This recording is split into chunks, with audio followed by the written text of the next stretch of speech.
Assalamualaikum warahmatullahi wabarakatuh. Waalaikumsalam warahmatullahi wabarakatuh. Bismillahirrahmanirrahim. Alhamdulillahi rabbil alamin. Wassalatu wassalamu ala ashrafil anbiya'i wal mursalin wa ala alihi wa ashabihil mujahidin at-tahirin, amma ba'du. Saudara-saudara kaum muslimin rahimakumullah, pada dasarnya agama adalah aturan. Orang yang beragama adalah orang yang hidup memakai aturan. Berbeda dengan undang-undang hukum pada umumnya, maka aturan agama ini tidak hanya berisi perintah dan larangan. Ia di samping berisi perintah juga berisi anjuran, pembolehan, pencelaan, dan larangan. Dalam bahasa yang lebih dikenal, perintah adalah sesuatu yang apabila dilaksanakan beroleh pahala, sedang apabila ditinggalkan mendapat sanksi dosa. Amalan semacam ini dinamakan amalan yang wajib. Sedangkan anjuran, sesuatu yang apabila kita kerjakan beroleh pahala, apabila kita tinggalkan tidak beroleh dosa. Amalan semacam ini dikenal dengan amalan sunnah. Pembolehan adalah sesuatu yang boleh saja, artinya boleh dikerjakan, boleh pula ditinggalkan. Dan amalan semacam ini kita sebut dengan amalan mubah.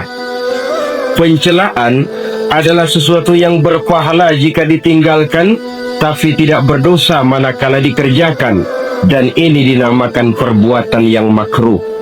Sedangkan larangan, sesuatu yang apabila dikerjakan beroleh dosa, apabila ditinggalkan beroleh pahala, dan amalan semacam ini lazimnya dinamakan amalan atau perbuatan yang haram. Kalau agama merupakan aturan, maka konsekuensinya tentu ia berisi perintah dan larangan. Apabila perintah dilaksanakan, maka Allah Subhanahu wa ta'ala memberikan balasan berupa pahala. Sedangkan apabila larangan yang dikerjakan, Allah pun akan memberikan ganjaran yang bernama dosa. Baik pahala maupun dosa adalah sesuatu yang abstrak, sesuatu yang tidak nampak, tidak kelihatan oleh pandangan mata yang zahir. Itu sebabnya barangkali di zaman materialistis seperti sekarang ini, orang kurang tergerak mengejar pahala dan malah kadang-kadang terangsang untuk berbuat dosa. Karena pahala dan dosa sesuatu yang tidak kelihatan oleh pandangan mata yang zahir ini. Namun sungguh pun demikian, pahala dan dosa bisa mendatangkan kebahagiaan atau kegelisahan batin. Bersabda Rasulullah sallallahu alaihi wasallam, "Idza sarratka hasanatuka wa sa'atka sayyi'atuka fa anta mu'min." Apabila perbuatanmu yang baik menyebabkan engkau bahagia, apabila perbuatanmu yang baik menyebabkan engkau gembira, dan perbuatanmu yang jahat menyebabkan engkau jadi susah, itulah tanda bahwa di hatimu masih ada iman. Artinya, belum tentu orang yang berbuat baik merasa bahagia dengan kebaikan yang dikerjakannya. Dan tidak selamanya orang yang berbuat jahat sanggup menyesali perbuatan jahatnya. Oleh karenanya, apabila iman masih ada, apabila hati masih hidup, perbuatan yang baik menyebabkan orang gembira, perbuatan yang jahat menyebabkan orang susah dan gelisah hatinya. Ini mengandung pelajaran. Sekali kita berbuat baik, jangan sekali-kali menyesali kebaikan itu. Sebaliknya, satu kali kita melakukan kesalahan, hendaknya selalu menyesalinya. Kadang-kadang dalam kehidupan, karena orang tempat kita berbuat baik itu rupanya membalas air susu dengan air tuba, kita lalu menyesali kebaikan. Lahirlah kata-kata, "Nyesal saya nolong dia." Ibarat pepatah katanya, nolong anjing kejepit. Waktu kejepit setengah mati kita tolongin. Begitu selesai dia dari kejepitnya, malah kita digigit dia. Saudara hadirin yang saya muliakan, dalam kehidupan sehari-hari barangkali ini kena filsafat yang disebut dorong mobil mogok. Ketika mobil mogok setengah mati kita dorong, begitu mesin hidup ditinggalkannya kita di belakang. Sesungguhnya perbuatan kita yang baik tidak harus disesali, karena disesali atau tidak, toh perbuatan itu sudah kita lakukan.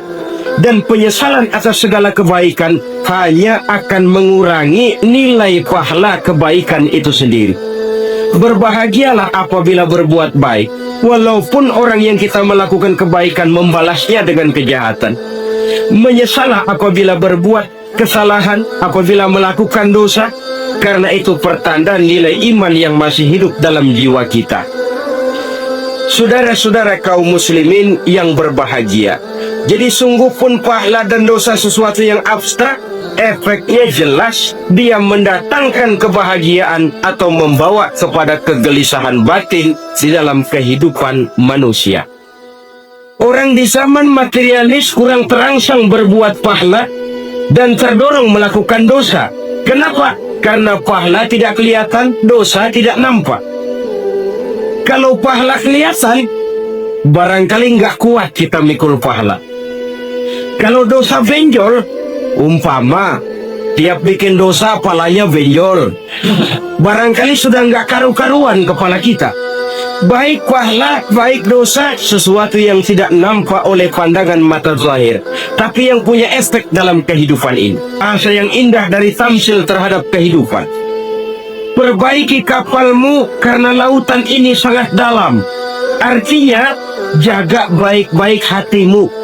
Pelihara iman dan keyakinanmu, karena hidup ini bagaikan gelombang lautan. Tempo-tempo air tenang, tempo-tempo ombak menggila dan menggunung. Jaga iman baik-baik karena hidup penuh dengan cobaan dan ujian. Itu maksudnya. Wa khuzizat wa inna safara ba'id.